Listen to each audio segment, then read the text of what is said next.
How you doing today? Welcome back to the channel. This is Fred with Personal Time Outdoors. Today I want to give kind of I don't know, a preliminary review of the budget tent that I've been using for a little while now.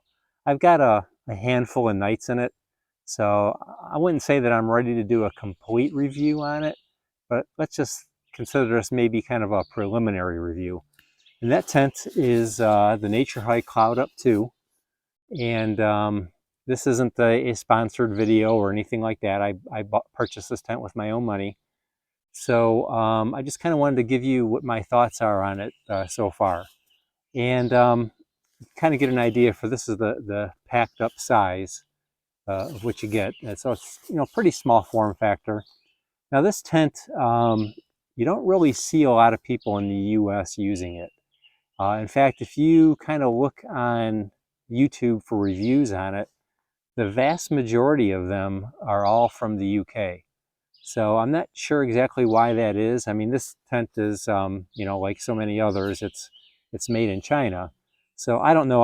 I'm guessing that maybe in the UK they don't have access, or they probably don't have all the cottage vendors and all of the different outdoor vendors that we have here in the States.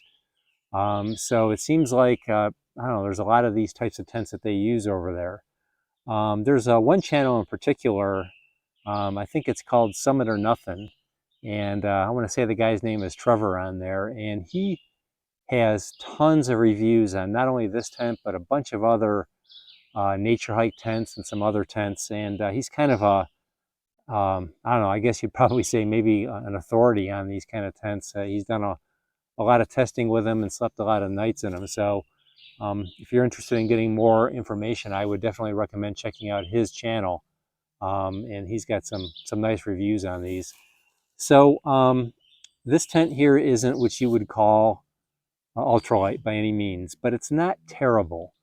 It comes with a ground sheet and stakes. It is pretty much a freestanding tent, so it does have aluminum poles. And on my scale at home, it comes in with everything, including the stuff sacks, just under 4 pounds. I think like 3.9 pounds or 3.95 pounds or something like that. So, I know all you ultralighters out there would scoff at that, but for someone on a budget, if you compare this to other budget tents and, how much it weighs versus how much you spend for it, I think this is actually pretty good. So, let me open it up here and I'll give you some idea of what you get with it and what it looks like. So this is what you get when you take everything out of the stuff sack. You've got the main tent body over here. I've got the poles wrapped up inside of it.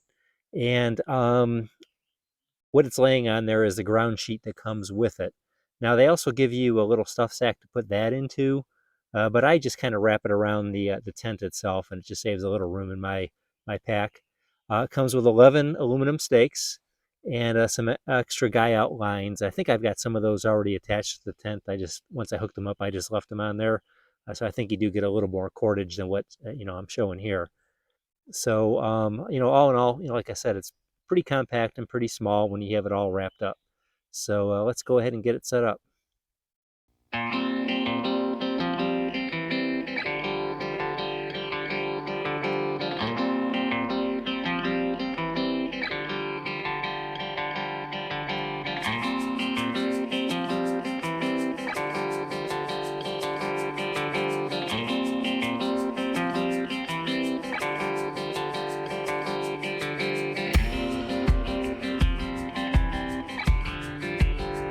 One thing I like about it is these little clips that you use to connect it to the poles. They're kind of unique. I've never seen any other tent that has this. See, they're kind of like a double hook design. And what you do is you just put them up there and you give them a turn and they snap right on. Pretty cool.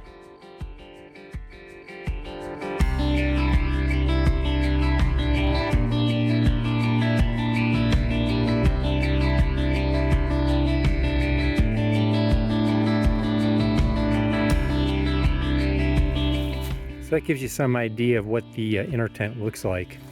It's very similar to a lot of other tents that are out on the market now, kind of like a copy off the Big Agnes. Oops, I guess I missed a clip. I'll have to hook that up. But you kind of get the idea. Now, They do say that this is a two-person tent, but it's pretty tight quarters in there for two people. I mean, you'd have to have two really narrow sleeping pads, and you know, maybe one adult and a child would work, but I think it would be a little bit rough for you know, two adults. Now they do have a three-person version of this tent. They also have a one-person version, but you know, if you wanted to have, you know, something like this that works with two people, you might want to opt for that three-person version of this tent. One thing I should have mentioned earlier is that this tent comes made from different materials. This happens to be the 20D sil nylon version. There's also a 210 polyester version, which is a little bit heavier. And I think I did see that there is now a 10D sil nylon version. So obviously that's going to be the lightest. You know, my 20D is going to be in the middle, and then the polyester versions are going to be, you know, the heaviest versions of this tent. Now, the polyester versions are cheaper. Sometimes you can find those for less than $100 on Amazon, or you can probably even get a better price if you can wait to order it from AliExpress, which is where I ordered this one from. I ordered it from AliExpress. Now the 20D version is probably, I don't know, maybe 120 on AliExpress and maybe 130 or 140 on Amazon, depending on when you look at it. I've not priced the, you know, the three-person versions or the one-person versions, but I'm sure that you know, the prices would be what you would expect in line, you know, based on the size of the tent. Now, like I said, I ordered this from AliExpress, and I actually got it in 5 days. So I don't know if the seller had some inventory here, you know, in the US already, because I can't believe that it came all the way from China in 5 days unless I happen to hit the shipping just right. But, you know, your mileage may vary on that.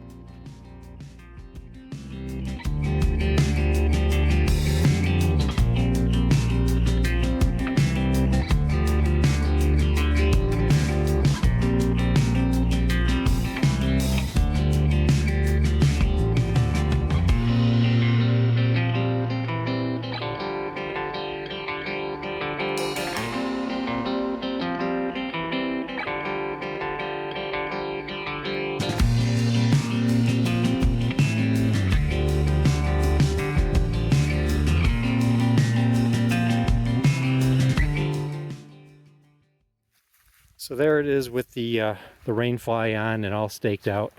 There are a couple of other stakeout points right there, which is what that other line was for that I showed you earlier. I don't think I'm going to need those though, so I've got it staked out pretty good. There is a vent on the back here. I'll show you real quick. Underneath here, and it's got like one of those little kickstands that you use to kind of hold it open, so you do get a little ventilation through there. This gives you some idea of what it looks like on the inside when you don't have any gear in there. As you can see, you know, once you kind of get it staked out, it does open up fairly nice. Those walls near the top on the sides, they do kind of hang down a little bit low. That's one thing that people complain about with this tent, but I don't know, I really don't have a problem with it. You know, I can sit up in there and change clothes and do whatever I need. I'll show you another image once I get my sleeping pad in there so you can get some idea, you know, what it looks like with some gear in there. I can tell you that this tent is, it is waterproof. If you watched my video from last year when I went down to Zaleski, I got caught in a real downpour, and I was in it for hours where it was raining, you know, from the middle of the night till the time I got up. It was just coming down really heavy, and I had no leaks whatsoever. Nothing was wet inside, so I am pretty confident that this thing is waterproof. I've had a good experience with that aspect of it. One thing I do want to show you is there is one pocket in here. It's up here above the door, kind of a smaller pocket. There's no other pockets on the sides or anything like that, so that's the only one you get. There's also a hook up here that you can use to you know, hang your headlamp from, or hang, you know, a little lantern or whatever you might have. So all in all, not too bad, especially for the price. Okay, so this gives you some idea of what it looks like with my sleeping pad in there. This is the REI Helix pad. It is a 25-inch wide pad.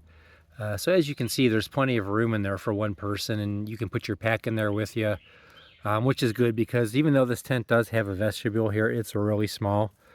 So, I mean, you could put your shoes out here, and you probably could put your pack, if you're by yourself, but I don't see how they thought two people would be able to put their packs in the vestibule if you were going to try to use this as a two-person tent. So, but as a one-person tent, I think it's just about right. So do I like this tent? Yeah, so far I think I like it. Like I said, I only have maybe a handful of nights in it, so it's probably a little bit too early to say with certainty that I would recommend it.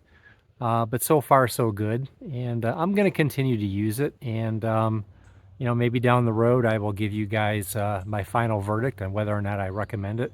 I will say this, the one thing that I probably wish were better on it is I wish the vestibule were a little bit bigger, but like I said earlier, using it as a one-person tent, there's plenty of room to put my pack and other gear inside the tent with me, so I guess in the end that's really not that big of a deal. So yeah, I will keep using it, and at some point down the road, I will go ahead and give you guys an update and let you know if I actually do recommend it.